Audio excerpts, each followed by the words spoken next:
Welcome to Surf Station Board Reviews. Today we're going to be doing the Biscuit versus the Gravy from the Channel Islands line. The Biscuit came out first. This was a handful of years ago. It was kind of a collaboration with Rob Machado, a little bit of Tom Curran influenced.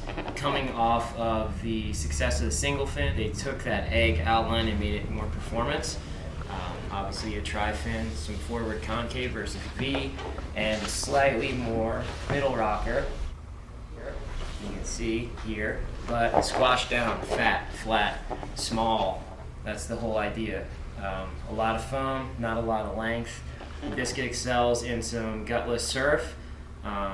Obviously, still turns in the pocket due to a round tail shape that decreases the rail line, takes some area out of the tail, so the board's still going to snap and carve very well. Similar to a small shortboard, but it's very fat. It's going to float very well. You're supposed to ride it up to 8 inches shorter, maybe even shorter than that in your normal shortboard.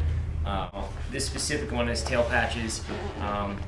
This was a custom for someone. They usually don't come with that, but I think it's a good idea considering the amount of surface area on the tail. You could be banging your rail with a narrower tail pad. So that's the Biscuit. And this is its cousin, the Gravy. Machado wanted something a little bit more high performance, still somewhat eggy, that can handle a steeper wave. Also take some volume out of it, so you'd go up a little bit in the length of the Gravy, probably 4 to 6 inches shorter than your normal board. Just slightly longer than what you would ride the Biscuit. And they took quite a bit of volume out of it. You can see how thin the tail is. Thinner throughout the whole board, but a very similar amount of rocker. Elliptical outline. Wide point right in the middle with the same width at the nose as the tail template. So getting away from the teardrop, it's like the equal widths here.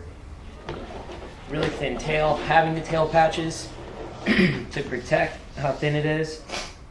And that's pretty much the Gravy. This board can be ridden in overhead surf. It has a little bit more of a pintail to hold and bite in some hollow surf. So you can ride it anywhere from knee-high and punchy all the way up. It's not as much of a groveler. It's definitely a specialty board, but they're a lot of fun. I've ridden them, and they're great for what we have around here. So that's the Biscuit and the Gravy.